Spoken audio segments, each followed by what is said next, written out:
எல்லாருக்கும் வணக்கம்.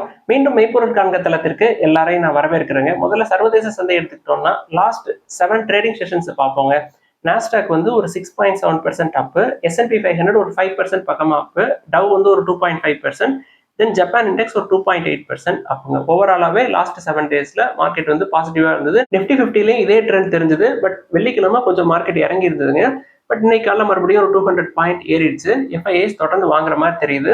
அமெரிக்க டாலருக்கு நிகரான இந்திய ரூபாயோட மதிப்பு கொஞ்சம் சரிஞ்சிருக்குங்க. 85.39 இந்திய ரூபாயா இருக்கு ஒரு டாலர்.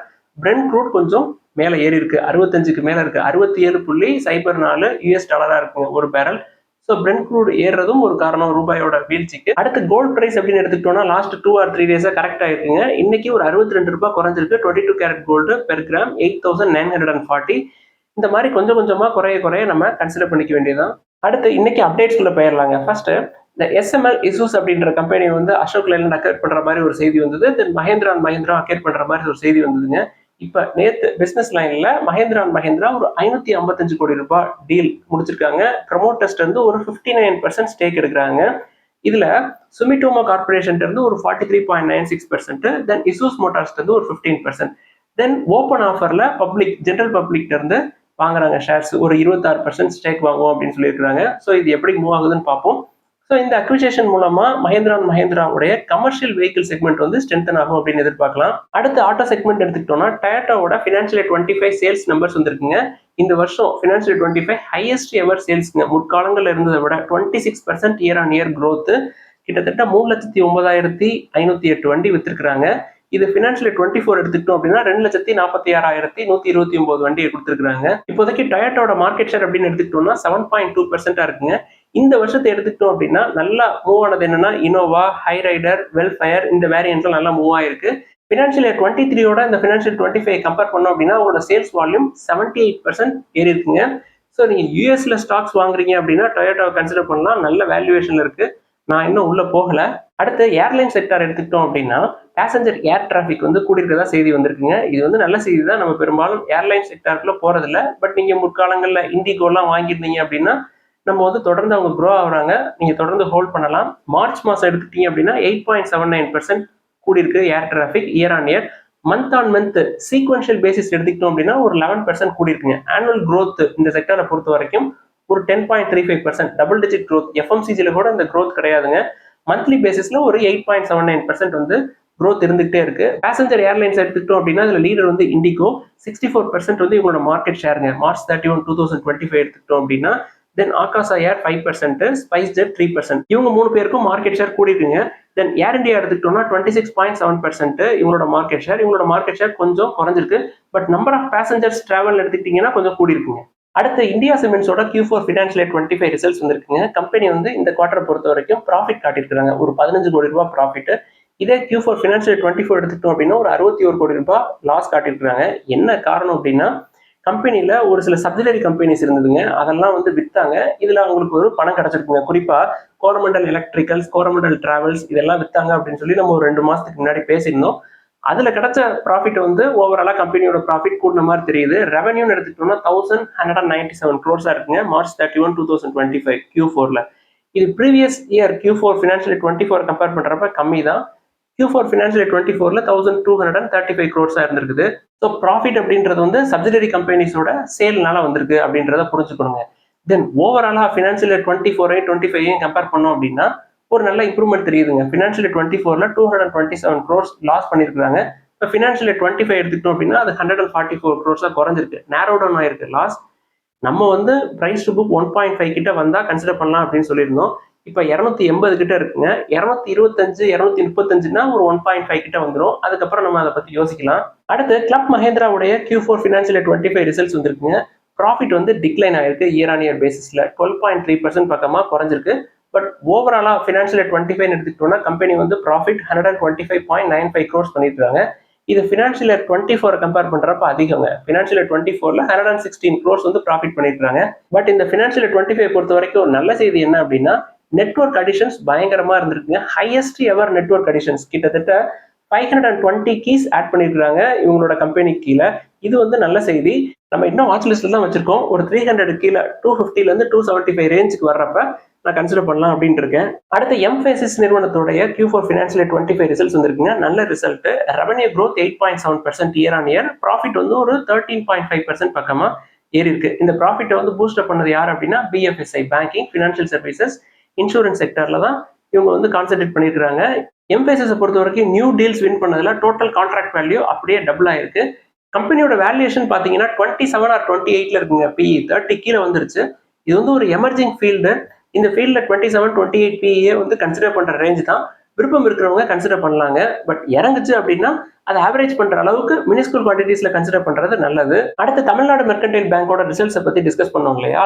எல்லாருக்குமே ரிசல்ட்ஸ் வந்து இமெயில் வந்திருக்கும். ஷேர் ஹோல்டர்ஸ் எல்லாருக்குமே. அதுல புக் வேல்யூ பாத்தீங்க அப்படின்னா ஒரு 569 கிட்ட வந்துருச்சுங்க. இப்ப ஷேர் பிரைஸ் வந்து 440, அங்கிட்டு ஒரு 70, இங்கிட்டு ஒரு 60, கிட்டத்தட்ட 130 ரூபாய் டிஃபரன்ஸ் இருக்குங்க கம்பெனியோட புக் வேல்யூக்கும் இப்ப கம்பெனியோட ஷேர் பிரைஸ் ரெண்டுக்கும். ஸோ நல்ல மார்ஜின் ஆஃப் சேஃப்டி நம்மளுக்கு கிடைக்கும். கம்பெனியோட டோட்டல் பிசினஸ் கிட்டத்தட்ட 14% வந்து க்ரோ ஆயிருக்கு. ஸோ இதே மாதிரி அவங்க க்ரோ ஆகிட்டே இருக்கட்டும். ப்ரமோட்டர்ஸோட இஷ்யூ இன்னும் 2-3 வருஷம் இப்படியே கண்டினியூ ஆச்சுன்னு வச்சுக்கோங்களேன். வருஷம் 70 ரூபா புக் வேல்யூ ஏறுச்சு அப்படின்னாலே இன்னும் ஒரு 5 வருஷத்துக்குள்ள புக் வேல்யூ ஒரு 900 கிட்ட வந்துருங்க. ஸோ நம்மள மாதிரி குட்டி குட்டி இன்வெஸ்டர்ஸ்க்கு கொஞ்சம் கொஞ்சமா கன்சிடர் பண்றதுக்கு நல்ல வாய்ப்பா இருக்கும். அடுத்த IndusInd பேங்க்ல ஒரு அப்டேட்டுங்க. இப்ப சமீபத்தில் டெரிவேட்டிவ் செக்மெண்ட்ல ஒரு சில லாசஸ் வர்றதுக்கு வாய்ப்பு இருக்கு அப்படின்னு சொல்லியிருந்தோம் இல்லையா? இந்த போர்ட் ஆஃப் டைரக்டர்ஸ் என்ன பண்ணிருக்காங்க, இந்த டாப் லெவல் மேனேஜ்மெண்ட்ல இருக்கக்கூடிய ஆட்களுக்கு ரோல்ஸ், ரெஸ்பான்சிபிலிட்டிஸ் எல்லாத்தையுமே ரீஅலைன் பண்ணிருக்காங்க. கம்பெனியோட ரிசல்ட்ஸ் இன்னும் வரல. ஆனா மே 15க்கு முன்னாடி கம்பெனி வந்து ரிசல்ட்ஸ் அனௌன்ஸ் பண்ணி ஆகணும். கம்பெனி வந்து RBIயோட டைரக்ட் சர்வைலன்ஸ்ல இருக்குங்க. நல்ல ப்ரொமோட்டர்ஸும் கூட புக் வேல்யூக்கு கீழே தான் ட்ரேட் ஆகுது. கொஞ்சம் கொஞ்சமா அக்யூமுலேட் பண்றதுக்கு நம்மளுக்கு நல்ல சான்ஸ் கிடைக்கும். அடுத்து DCB பேங்கோட Q4 ஃபினான்ஷியல் 25 ரிசல்ட்ஸ் வந்திருக்குங்க. ப்ராஃபிட் வந்து 14% ஏறி இருக்கு year on year. But NPA கொஞ்சம் கூடி இருக்குங்க. ஏற்கனவே NPA அதிகமா இருந்தது, 1.11% இருந்ததுங்க net NPA. Year on year பேசிஸ்ல பாத்தீங்க அப்படின்னா இது 1.12% கூடி இருக்கு. பட் கம்பெனி வந்து 1.35 ருபீஸ் டிவிடெண்ட் அனௌன்ஸ் பண்ணிருக்காங்க பெர் ஷேருக்கு. உங்கள்கிட்ட இருந்தது அப்படின்னா பத்திரமா வச்சுக்கோங்க. புக் வேல்யூ வந்து 160க்கு பக்கமா இருக்கும்னு நினைக்கிறேங்க. கம்பெனியோட ஷேர் பிரைஸ் வந்து இப்போ 130 கிட்ட தான் இருக்கும். அடுத்து IDFC ஃபர்ஸ்ட் பேங்க் உடைய Q4 ஃபினான்ஷியல் 25 ரிசல்ட்ஸ் வந்திருக்குங்க. நெட் ப்ராஃபிட் வந்து 58% கீழே விழுந்திருக்குங்க. என்ன காரணம் அப்படின்னா கிட்டத்தட்ட 1440 கோடிக்கு பக்கமா ப்ரொவிஷன்ஸ் எடுத்து வச்சிருக்காங்க. ப்ரொவிஷன்ஸ் அப்படின்றது பிற்காலத்துல வரக்கூடிய லாஸை ஈடுகட்டுறதுக்காக தனியா எடுத்து வச்சிருப்பாங்க. லாஸ் வரல அப்படின்னா இந்த அமௌண்ட் வந்து அப்படியே ப்ராஃபிட்ல ஆட் பண்ணிடுவாங்க.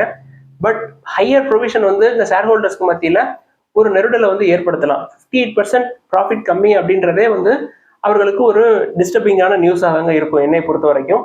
பட் நல்ல விஷயம் நிறைய இருக்குங்க. 6 வருஷத்துக்கு அப்புறம் கம்பெனி வந்து டிவிடெண்ட் அனௌன்ஸ் பண்ணிருக்காங்க. இனி வரக்கூடிய காலங்களில் தொடர்ந்து டிவிடெண்ட் அனௌன்ஸ் பண்ணுவாங்க அப்படின்னு நம்பலாம். பட் ₹0.25 தான் பெர் ஷேருக்கு. நெட் NPA 0.1% கூடி இருக்குங்க. இப்போ 0.6% இருக்கு. Q3 ஃபினான்ஷியல் 25ல 0.5% இருந்திருக்கு. தென் நெட் இன்ட்ரெஸ்ட் இன்கம் 9.8% ஏறி இருக்குங்க year on year. But business நல்லா க்ரோ ஆயிருக்குங்க. லோன் அண்ட் அட்வான்சஸ் எடுத்துக்கிட்டோம்னா 20.4% இயர் ஆன் இயர் ஏறி இருக்கு. டெபாசிட் வந்து ஒரு 24.7% இயர் ஆன் இயர் ஏறி இருக்கு. காசா ரேஷியோ 47.7ங்க. ஷேர் பிரைஸ் உடனே மேல போறது அப்படின்றது சான்ஸ் இனிமே கிடையாது. 50, 55, 60, 65 இதுக்குள்ளேயே தான் சுத்திக்கிட்டு இருக்கும். ஸோ 60ல FIIs ஒரு 7500 கோடி இன்ஃபியூஸ் பண்றாங்க அப்படின்ற செய்தியை நம்ம ஏற்கனவே பார்த்தோம். அடுத்து இன்னைக்கு கேள்விகளுக்குள்ள போயிடலாங்க. ஃபர்ஸ்ட் சில்வர் பேஸ் கோல்டு பேஸை கன்சிடர் பண்ணலாமா அப்படின்னு சொல்லி கேட்குறாங்க. சில்வரா கோல்டான்னு கேட்டா என்னை பொறுத்த வரைக்கும் நான் வந்து கோல்டை தான் கன்சிடர் பண்ணுவேன். பட் வீசா தான் வாங்கணும் அப்படின்றது எந்த கட்டாயமே கிடையாதுங்க. நான் எதுக்கு வந்து இங்க Tata gold exchange traded fund அப்படின்னு சொல்றேன்னா, ஒரு நாளைக்கு 200 300 சம்பளம் வாங்குறவங்க இருப்பாங்க. ரொம்ப மினிஸ்கூல் குவான்டிட்டிஸ்ல, அதாவது 100 ரூபாய்க்கு கோல்டு வாங்கணும் ஆசைப்பட்டோம் அப்படின்னா நம்ம கடைக்கு போக முடியாது. இப்போ டாடா கோல்டு எக்ஸ்சேஞ்ச் ட்ரேடட் ஃபண்ட்னா ஒரு யூனிட் வந்து 7 ரூபாய்.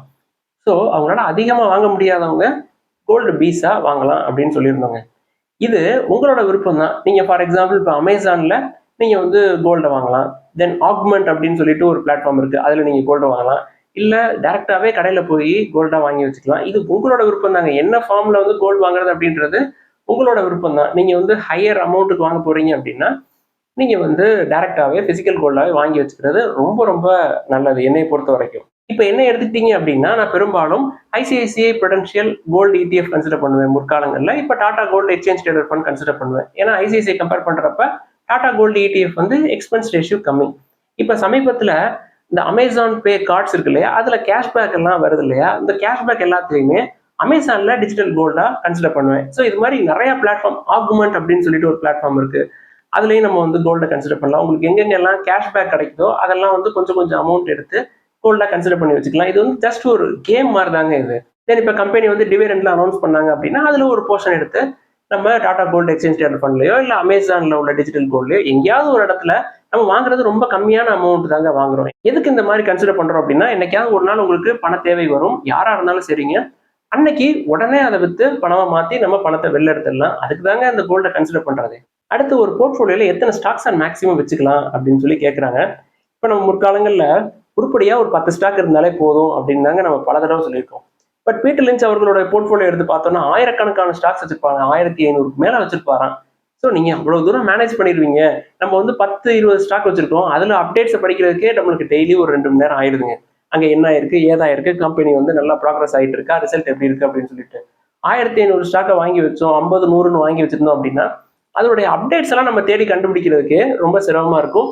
உங்களுக்கு எவ்வளவு தூரம் இந்த அப்டேட்ஸ் எல்லாம் பாக்குறதுக்கு எவ்வளவு காலம் நீங்க வந்து அதுக்கு செலவு பண்ண முடியுமோ அவ்வளவு தூரம் நீங்க வந்து ஸ்டாக்ஸ் ஆட் பண்ணலாம். மேக்ஸிமம் 30 தென் 50 80 வரைக்கும் நம்ம வந்து போலாங்க. 100க்கு மேலாம் போயிட்டோம் அப்படின்னா அதை மேனேஜ் பண்றது அப்படின்றது ரொம்ப ரொம்ப சிரமமா இருக்கும். என்னை பொறுத்த வரைக்கும் ஒரு 25 to 30 அப்படின்றது ஓகேங்க. அதுல வந்து மேக்ஸிமம் போர்ஷன் வந்து லார்ஜ் கேப், தென் மிட் கேப், தென் ஸ்மால் கேப், ஒரு மிக்ஸ்டா இருக்கிறது ரியலி குட், தென் கோல்டு, தென் பிஜி இன்வெர்டர். இது உங்களோட விருப்பம் தான் இதெல்லாம். அடுத்து சிடிஎஸ்எல் பத்தி கேட்டுருக்காங்க. சிடிஎஸ்எல் பொறுத்த வரைக்கும் இப்பயுமே ஓவர் வேல்யூ தான். இந்த பிசினஸ் எல்லாம் இவ்வளோ அமௌண்ட் என்னால கொடுக்க முடியாதுங்க. அடுத்து எம்ஃபேசிஸ் நிறுவனத்தை கன்சிடர் பண்ணலாமா அப்படின்னு சொல்லி கேட்டிருக்காங்க. PE 30 கீழே வந்துருச்சுங்க.